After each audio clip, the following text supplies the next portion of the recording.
Assalamualaikum warahmatullahi wabarakatuh. Perkenalkan, nama saya Yani Rahman, mahasiswi Anak Master Lampung, NPM AK 2010-19, Prodi Komputer Akuntansi, mata kuliah Pengetahuan Bisnis, dosen pengampu Dr. Fisman Bendi, MNMSI.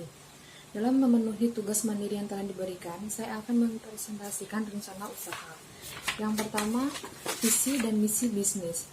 Hal yang perlu diperhatikan dalam menetapkan visi bisnis adalah berorientasi ke masa depan dan tidak berdasarkan keadaan sekarang. Menjabarkan kreativitas dan penghargaan pada kehidupan masyarakat. Sedangkan merumuskan misi hendaklah dibuat sewajar mungkin, namun tetap menjelaskan keberhasilan usaha yang diharapkan sesuai dengan kemampuan yang ada saat ini dan akan datang. Misi ini dapat direvisi sesuai perkembangan atau situasi usaha. Tanpa adanya visi dan misi bisnis, maka kita tidak dapat fokus karena tidak memiliki arah dan tujuan. Inilah yang akan menghambat usaha kita. Sehingga salah satu syarat untuk memenuhi bisnis adalah kesiapan pondasi yang kuat melalui pernyataan visi dan misi. Selanjutnya, analisis lingkungan internal. Kita melalui analisis SWOT, kekuatan, dan kelemahan. Kekuatan adalah faktor internal yang dapat digunakan untuk menggerakkan organisasi ke depan. Namun tidak semua kekuatan yang dimiliki oleh suatu organisasi harus dikembangkan, karena ada kalanya kekuatan itu tidak terlalu penting jika dilihat dari lingkungan yang lebih luas. Hal-hal yang berlawanan dengan kekuatan adalah kelemahan. Tetapi tidak semua kelemahan dari organisasi harus diperbaiki, terutama untuk hal-hal yang tidak terpengaruh terhadap lingkungan sekitar. Jadi kita harus menyesuaikan kondisi usaha yang kita jalani. Yang selanjutnya ada analisis lingkungan eksternal. Kita melalui analisis SWOT juga, peluang dan ancaman. Peluang adalah faktor yang diperoleh dengan membandingkan analisis internal yang dilakukan di suatu usaha dengan analisis internal dari kompetitor lain. Ancaman juga dapat dilihat dari tingkat keparahan pengaruhnya dan kemungkinan terjadinya probability of occurrence. Selanjutnya, menetapkan sasaran bisnis. Menetapkan sasaran bisnis adalah pembentukan target, di mana organisasi dan manajer mengukur keberhasilan dan kegagalan dari setiap level kegiatan. Tujuan dari penetapan sasaran ialah membantu perusahaan mengalokasikan sumber daya, wilayah di mana diharapkan untuk tumbuh sebagai prioritas utama, membantu menetapkan budaya perusahaan, membantu manajer dalam menilai kinerja perusahaan. Tujuan tiap perusahaan berbeda tergantung pada maksud dan misinya. Terlepas dari hal tersebut, setiap perusahaan memiliki sasaran jangka pendek, jangka menengah, dan jangka panjang. Setelahnya ada menetapkan strategi bisnis. Menetapkan strategi bisnis berdasarkan hasil analisis SWOT.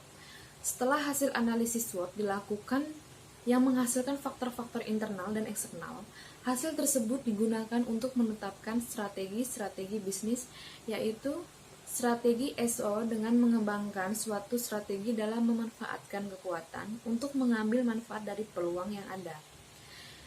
Yang kedua, strategi WO, yaitu mengembangkan suatu strategi dalam memanfaatkan peluang untuk mengatasi kelemahan yang ada. Strategi ST, yaitu dengan mengembangkan suatu strategi dalam memanfaatkan kekuatan untuk menghindari ancaman.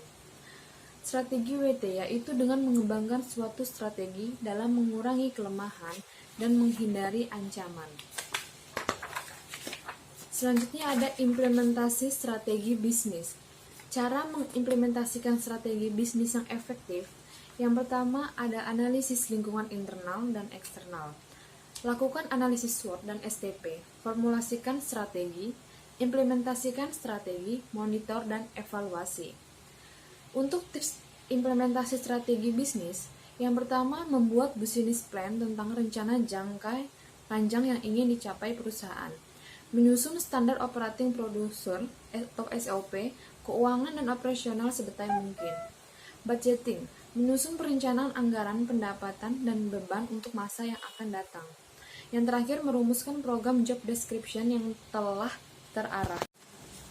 Penjelasan yang terakhir ada pengendalian strategi bisnis. Pengendalian strategi melalui pengukuran kinerja organisasi merupakan faktor penting dalam manajemen strategis. Fungsi pengendalian strategi dilakukan disebabkan oleh faktor internal dan eksternal organisasi yang selalu mengalami perubahan. Perubahan yang tidak terkendali atau terlalu lamban dalam mengadopsi perubahan lingkungan akan mengakibatkan lemahnya posisi organisasi dibandingkan dengan para kompetitornya. Untuk itu, manajemen strategis yang harus mengembangkan teknik-teknik yang tepat sesuai dengan situasi yang ada agar penyimpangan yang terjadi dapat diminimalisasi.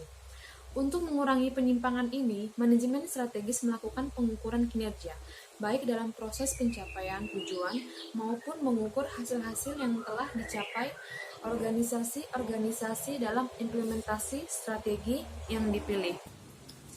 Demikianlah beberapa hal yang bisa saya sampaikan. Semoga bermanfaat untuk kita semua. Wassalamualaikum warahmatullahi wabarakatuh. Terima kasih.